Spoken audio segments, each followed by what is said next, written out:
Hi, I'm Miss Collier, the host of the Tortilla Cat Files. And sorry, it's a cat roaming around in the bottom down there. If you hear weird noises, it's probably one of the cats. But today I'm going to talk to you about one of the great mysteries of the ancient world, which was King Tut murdered? Oh, Scout's going to join us today, it looks like. Okay. So King Tut was actually born with the name Tutankhamun. He was believed to be the son of Akhenaten, although that's disputed by some scholars. His father died when he was very young, and King Tut became the pharaoh at age 9. Pharaoh is what the ancient Egyptians, I'm sorry, Scout is over here chewing on my hand, so it's distracting me a little, became the pharaoh at age 9. He was too young to rule on his own, and so he needed to have advisors. See, the Scout.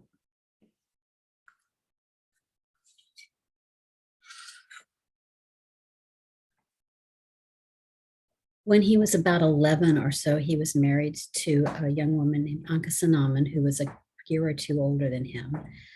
King Tut actually died when he was 18 or 19. We're not exactly sure exactly how old he was. And he died just before he was going to be able to become an adult and take over power for himself and not have to have advisors any longer. His father, Akhenaten, was a very interesting person. He was married to a woman named Nefertiti, and he attempted to reform the religion of Egypt. Egypt had what's called a pantheon of gods, which is sort of like if you've studied any Greek or Roman mythology, they have more than one god, and they have a god for death, and they have a god for the weather, and they have a god for this and that and various things. To explain the things that they don't understand scientifically, they would create a god and worship this god. And there were lots and lots of Egyptian gods. And Akhenaten decided that he was going to get rid of all of these gods. And all of these gods had priests and temples. And so they were very powerful, these priests. And now Akhenaten decided that he was going to just get rid of all of those gods. And the Egyptians were only going to worship the god Ra, the sun god Ra, which is spelled R-A. And he even went so far as to move the capital from Thebes in Egypt to a new town called Amarna, where he was going to build a new city that was only dedicated to the worship of Ra. Well, you can imagine that most of the people in Egypt were not happy about this, and especially all of the priests that were now out of jobs and no longer wealthy men who were respected were not happy about this at all. Akhenaten was probably one of the least favorite pharaohs in Egypt of any time in all of the 3,000 years of ancient Egypt's history. He was the one that nobody liked the most. We're not sure how he died because they've never been able to find his mummy. He may have gotten ill. He may have been poisoned. We just don't know, but he did die. His first wife, his chief wife, was a woman named Nefertiti. She was actually King Tut's stepmother. We don't believe that she was his mother, because when her burial chamber is shown in Amarna, there are carvings on the walls that show depictions of her life, and she's shown as only having daughters.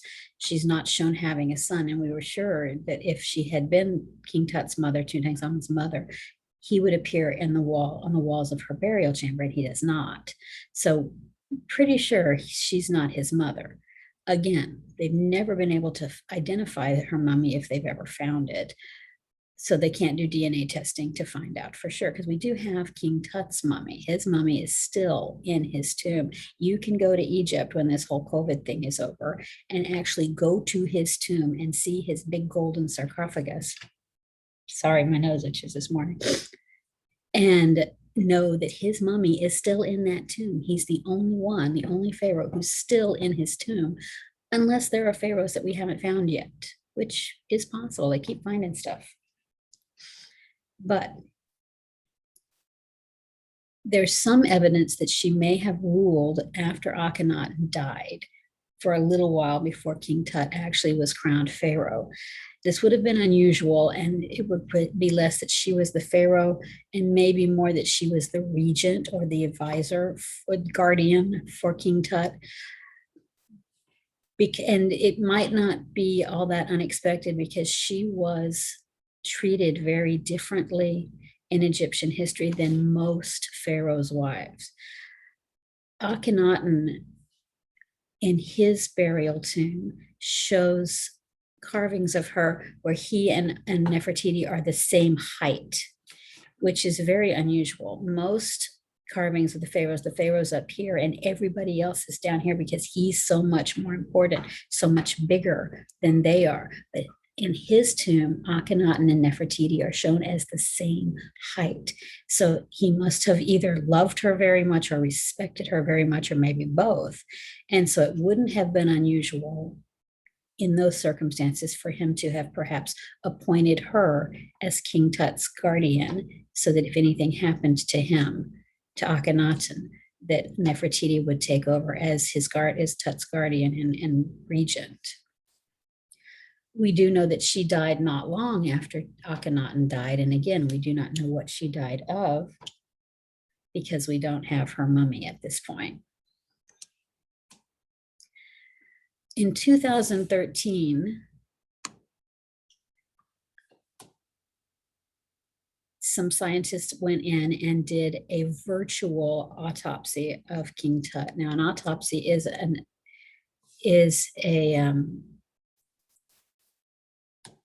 investigation that's performed on a body after someone has died to try to help figure out what caused their death.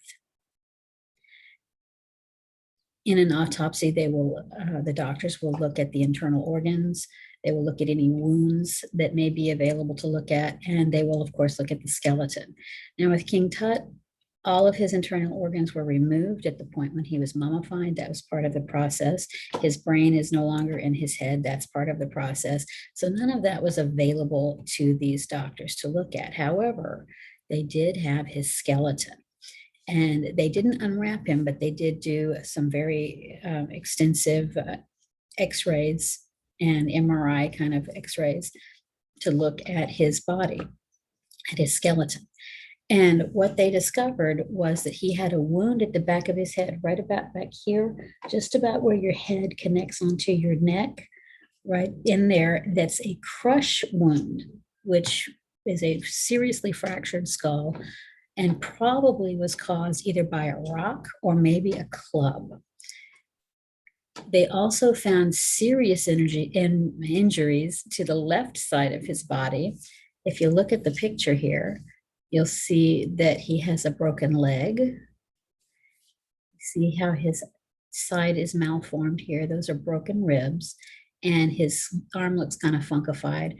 That is, he has a broken arm on that side as well, all on the left side of his body. Also, let me point out to you that this picture is not an actual photo of King Tut. This is a computer-generated photo. All we have of him at this point is his skeleton. But we can learn a lot from that. So there's a lot of questioning about what the heck happened. Why does he have all of these injuries on the side, this one side of his body? And what about the head wound? And one of the theories is that he may have been involved, I'll move myself up here, in a chariot accident. Chariots were vehicles, they were cars of Egypt. They were drawn by horses, usually one horse, sometimes two horses. They were high-wheeled, like bicycle-wheeled kind of size, were the wheels that were used on these vehicles. And they would hold one or two people. And oftentimes the war chariots held a driver, and then there was another man in the chariot that was an archer or a spearman, someone that shot arrows or stabbed people as the soldiers ran along. They used these chariots for like cars. Mostly the soldiers used the chariots, and they were how they moved quickly in a battlefield. They were like their jeeps.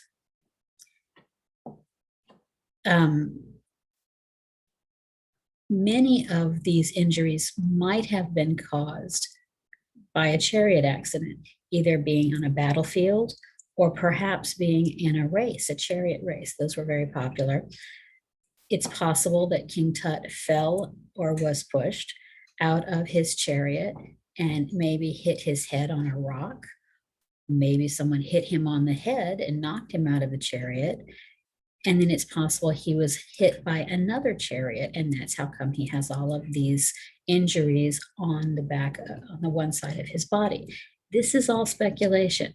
It could be what happened. It could not be what happened. And you can see how it's possible that there's one scenario you can come up with where this is all an accident and it's a terrible accident. There's another scenario where you can come up with where this is murder.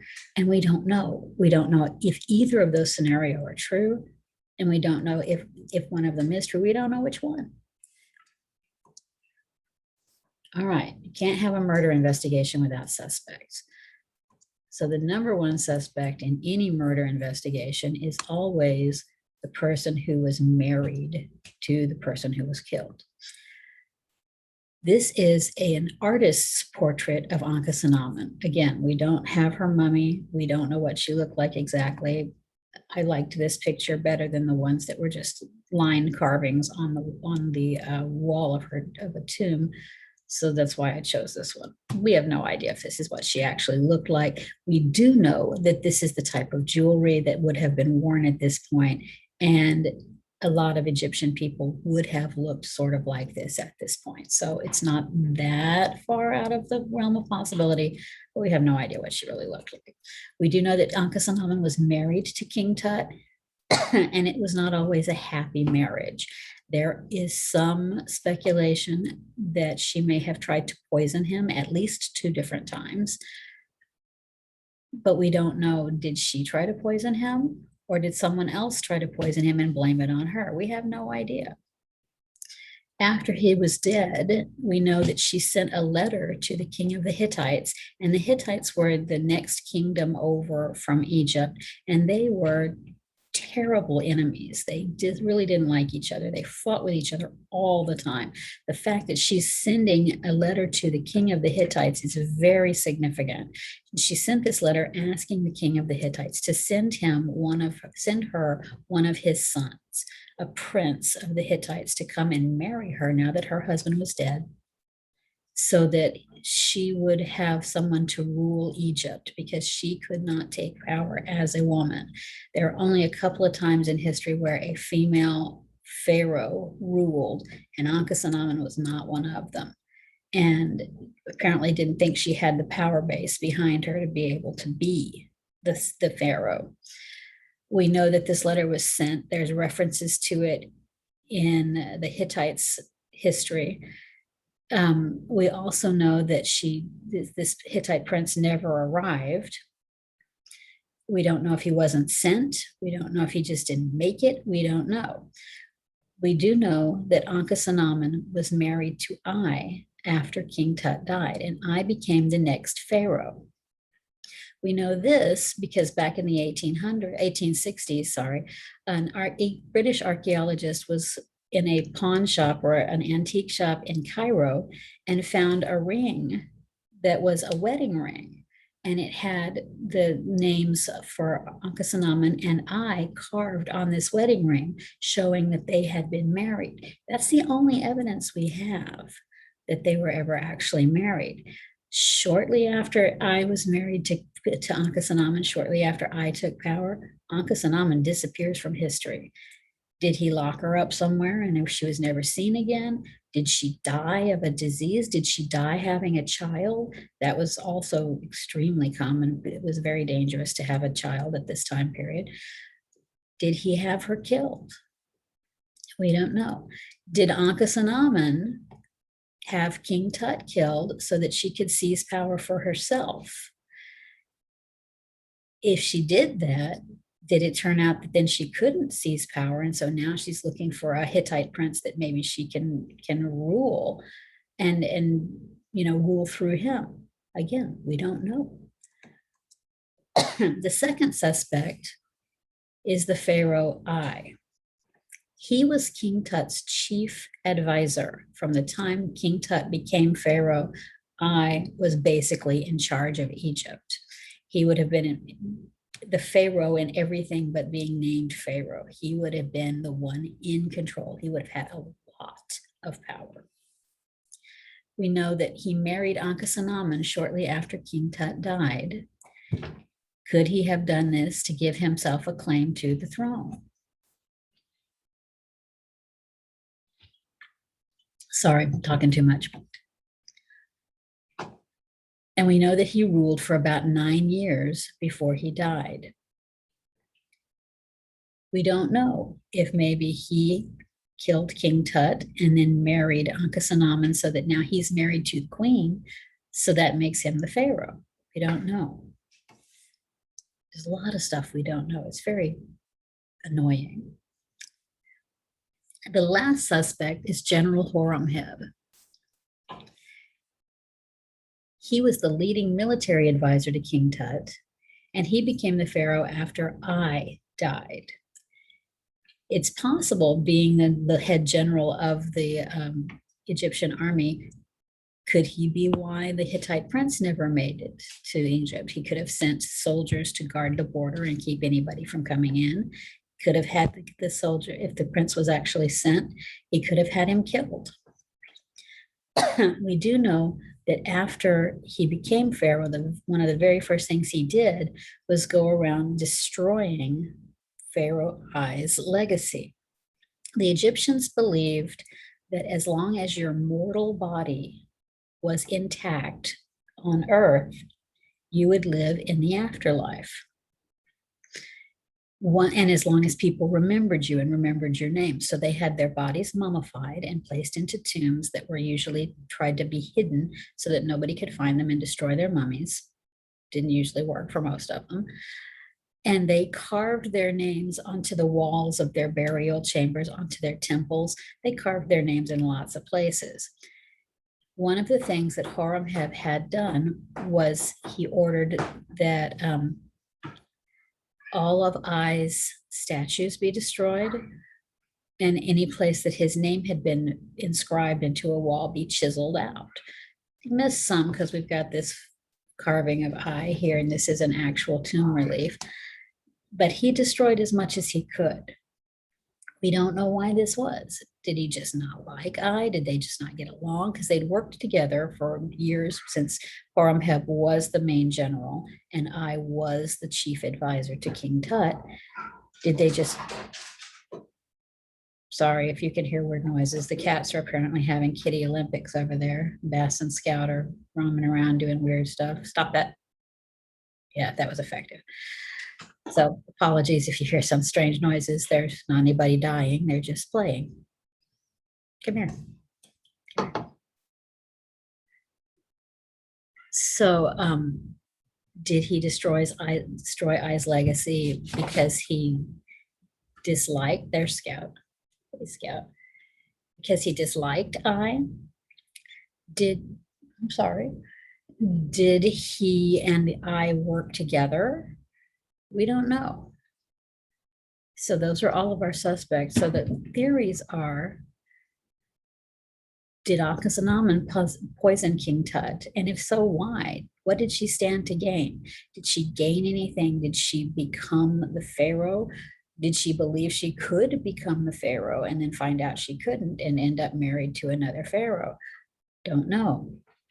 Did Ai and Horemheb maybe work together to kill King Tut with the agreement that Ai would rule, because he was a very old man for Egypt, that Ai would rule until he died and then Horemheb would take over? Or did Ai kill King Tut by himself and Horemheb knew it and didn't like it, and that's why he destroyed Ai's legacy? We don't know.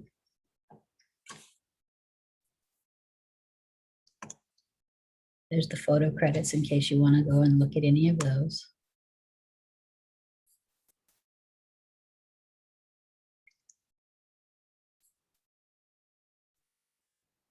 And there is my email address, tortillacatfiles@gmail.com. We don't know the answer to this mystery because there's not an answer yet. I know what my opinion is, but I'm not going to tell you that because it's not my job to tell you what the answer is here. It's your job to look at the facts and try to think for yourself and decide, what do you think? Who do you think? Was King Tut murdered? And if so, which one of those says, is it maybe somebody else that we don't even know about? Now, that's going to be harder to prove because we don't know who they are. Drop me a comment or send me an email at tortillacatfiles@gmail.com and let me know what you think. Also, if you have something you would like me to talk about, drop that in the comments also. Please be nice in the comments. Thank you for watching today, and I will see you next time on the next episode of the Tortilla Cat Files. Bye.